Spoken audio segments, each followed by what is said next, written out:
I usually listen to heavy metal music, so this is slightly different, but I like the name. My new favorite song.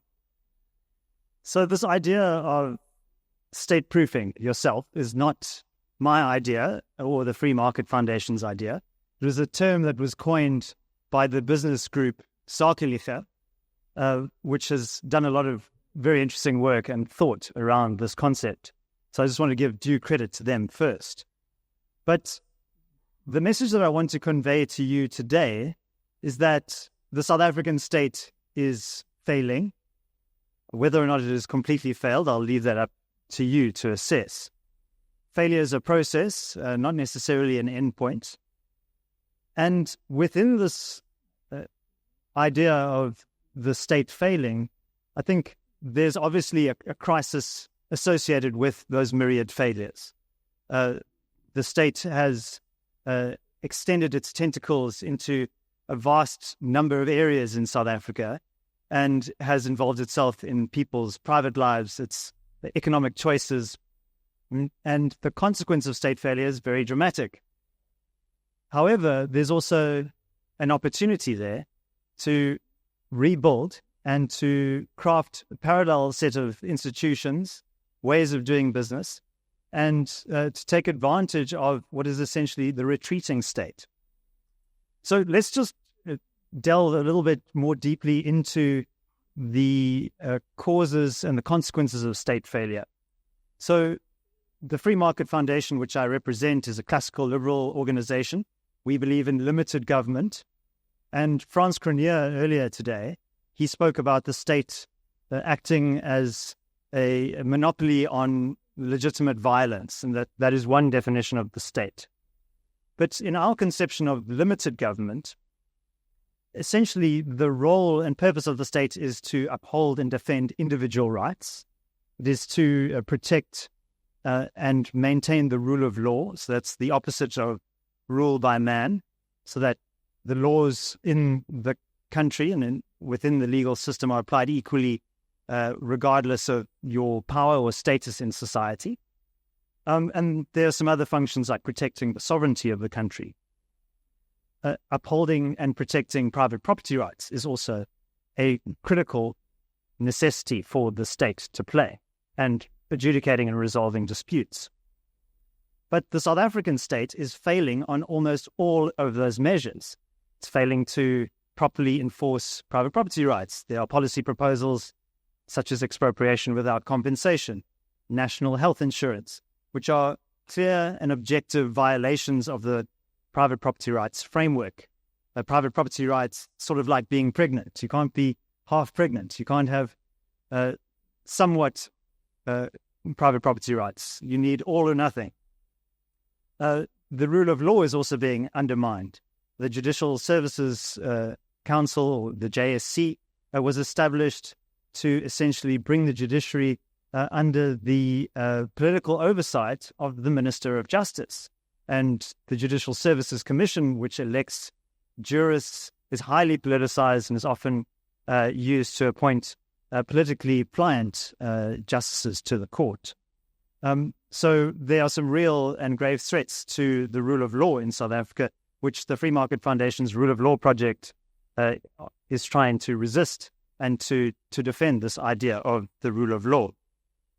As we all know, critical infrastructure is failing in South Africa, water, electricity, or so on. I don't need to repeat all of those myriad failures. But what are the causes of these failures? So these are all symptoms. These are downstream from fundamentally the basic ideological framework of the African National Congress and its government. And Dr. Anthea Jeffrey will be speaking later on after the soiree about her fascinating book, Countdown to Socialism, which details very meticulously the way in which the National Democratic Revolution has infiltrated into almost every sphere of governance and economic policy and people's everyday lives. And this is essentially a command and control philosophy which seeks to deliberately capture the levers of power of the state. The state is not simply a set of independent, neutral institutions. it is an arena of political contestation and power grabbing. So this has a socialist roots going all the way back to the 1950s and 60s, and the Morogoro Conference in Tanzania in 1969 was really when the ANC formally committed itself to this doctrine. And there are other ideological thrusts within the African National Congress. African nationalism is a very strong impulse, but there's also this use of the political positions to extract rents, and so there's a rent-seeking aspect to the governance, which is not entirely separate. But the point that I want to convey is that state capture is a feature, it's not a bug in the system. State capture is very deliberate, and cadre deployment is one of those levers that the ANC uses to extend its power and influence. And who was the chairperson of the cadre deployment committee of the ANC? That was Mr. Ramaphosa during the so-called state capture years. Black economic empowerment is also a fig leaf to conceal the capture of the private sector. Many big businesses in South Africa feel that they have their man in Pretoria representing their interests and access to the political class.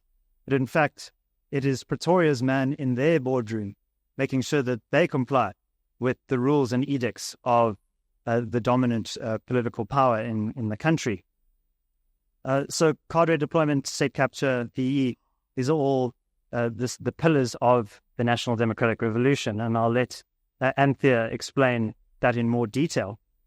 But Rob Hersoff earlier today wondered aloud that with all the benefits that we've seen of the capitalist free market system across the world, wherever it's been tried, it's mostly flourished, and wherever socialism has been tried, it has mostly failed. And it reminded me of a quote by Thomas Sowell, who said that socialism in general has a record of failure so blatant, only an intellectual could ignore or evade it. And I think it is the intelligentsia in South Africa that does a very effective job of still resurrecting this old, redundant idea. And we need to disabuse them of those ideas. So another reason why we have state failure in South Africa, and it's perhaps somewhat counterintuitive, but big business is complicit in many of the failures that we see. And why is that the case? Well, we see big business in South Africa through organizational bodies like Business Unity South Africa, basically providing cover for the incumbent government, cleaning up the mess that many that is the result of policy failures, and the policies are downstream from the ideology.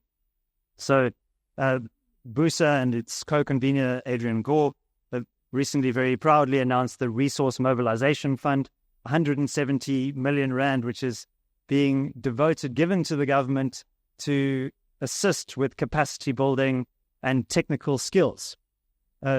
This may seem like it's within businesses' interest to do this, to fix many of the problems that have arisen recently in key areas like law enforcement and infrastructure.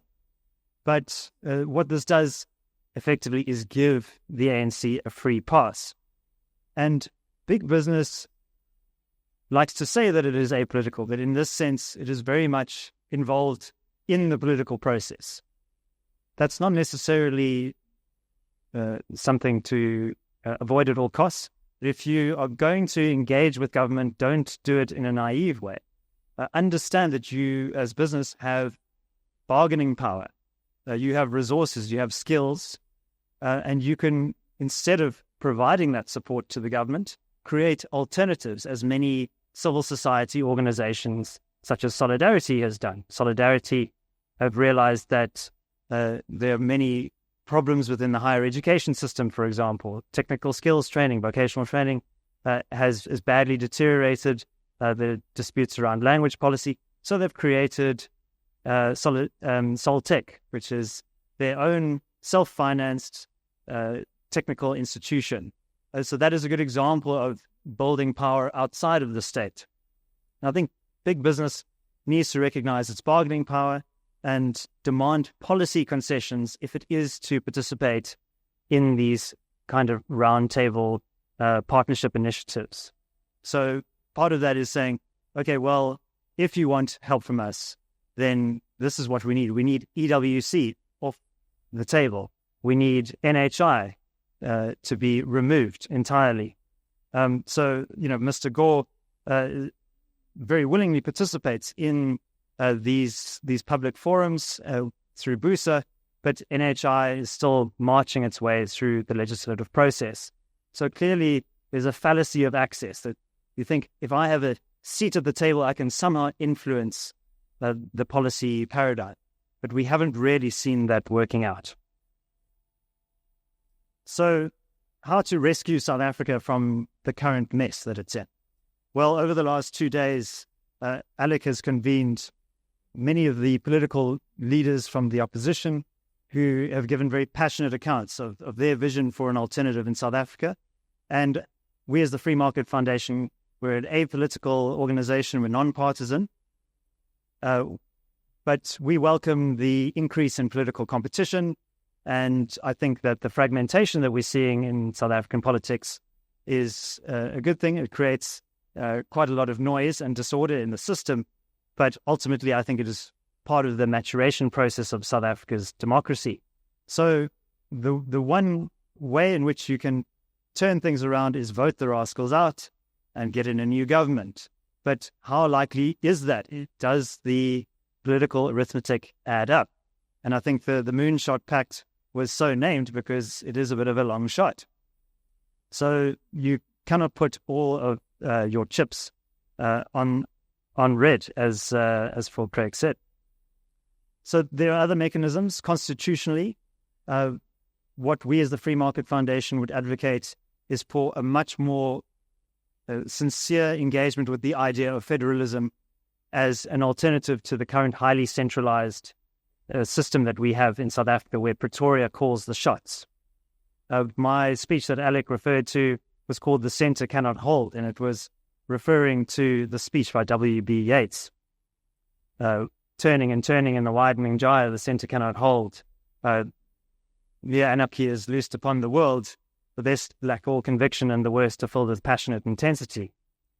And so the failures in South Africa are largely due to this high degree of centralization, that the policy failures in Pretoria and the rot that exists there emanates out into the rest of the country. And where there are existing pockets of value to be preserved and good governance in place, as we see around us today here in the Southern Cape, that needs to be preserved and protected against the excesses of the central government. So federalism is the answer.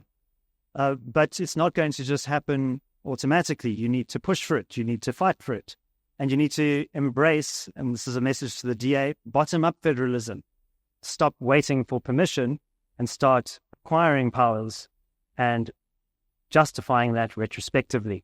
So we were greatly encouraged to see this establishment of the Law Enforcement Advancement Program, which is dealing with runaway crime in the Cape Flats in particular, where there are many victims of violent crime. Every weekend, it seems that there's a mass shooting on the Cape Flats. So visible policing, boots on the ground through the LEAP program is certainly a welcome development. And the attitude there, which I would support, is to say, well, if the Minister of Police, Becky Pele, doesn't like it, we'll invite him to try and shut this down. That is the kind of attitude that we need to see more of. But the LEAP program in its current form can only do so much. The Western Cape government doesn't have forensics capabilities. The SAPS ballistics unit is basically defunct. So if you don't have the ability to successfully arrest and prosecute criminals, all you're going to be doing is putting a Band-Aid on this bleeding wound. So there are many more examples. Ports, for example, where DA-led governments can be pushing and acquiring many more powers.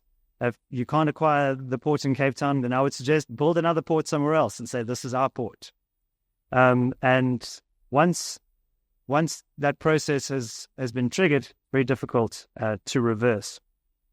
So decentralized governance is critical, and starting to preserve those pockets of order is very important. So as the state collapses, it's going to leave a vacuum, and nature abhors a vacuum. And what fills that vacuum is up to us. It can either be the organized criminal syndicates, or it could be a much more orderly, deliberate process, which is rule-bound and which seeks to create liberty for the citizens of the country. So what are some of the more practical state-proofing strategies that you can take in your own life? We want you to be self-actualized individuals. You are sovereign individuals with your own rights and your own agency, and the power really is in your hands. So one of the ways that you can deprive the national government of power is to avoid paying your taxes as far as you legally and possibly can. I'm not advocating for tax evasion, merely being smart about how you structure your business and personal financial affairs. And for example, and I gave this example in the speech that Alec mentioned, offshoring your business, headquartering your business in Mauritius, for example, which is a low tax jurisdiction, 15%, which has a double taxation agreement with South Africa. That is one strategy that you can pursue. I'm not a lawyer or an accountant, so you'd have to consult with the proper professionals on that. But there are ways of minimizing your exposure, and certainly do not willingly give the money more money than it is already taking. So things like the Resource Mobilization Fund, I think, are misplaced. And if you have your university included in your will, in your estate for when you die, I would rather allocate that money to one of the many successful private colleges that is flourishing at the moment. So, and related to what I was saying earlier, big businesses must stop supporting the government. They have more power by withholding their collaboration and recognizing their bargaining power. We would encourage you to support civil society organizations, several of which are here today. There's the Free Market Foundation, which I represent, Solidarity I mentioned, the Institute of Race Relations, OUTA is also here today, AfriForum. These are all organizations that are building capacity on the ground. Gift of the givers. When a national disaster strikes, who do you call? Do you call the South African government or Gift of the Givers? I think I know what my choice would be.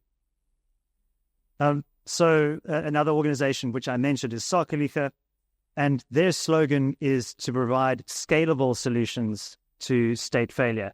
And I think scalability is something that we need to think quite seriously about. I was delighted to see that Go Solar has covered the BizNews conference, and we've had uninterrupted electricity supply. And when you fly into Johannesburg or Cape Town, what do you see below you nowadays? Glistening array of solar panels on the roofs of houses. But essentially, those are modular solutions. Those are individuals covering their own energy needs. What we need is scale. We need regulatory and legal changes that can remove barriers to entry so that large businesses, investors can come in and provide electricity, for example. Water, there's no reason why that couldn't be privately provided as well. So really, the only obstacles are legal ones, and those can be changed with sufficient pushback. Ideological itself is involved in upgrading the security of the N3 highway. We mentioned some financial matters. Given the debasement of currencies around the world, the United States dollar is still a widely recognized as a global currency, but it has been debased systematically since the global financial crisis. We see the emergence of cryptocurrencies. Again, I'm not a financial advisor, but cryptocurrencies, particularly Bitcoin, are immune from state censorship, government control.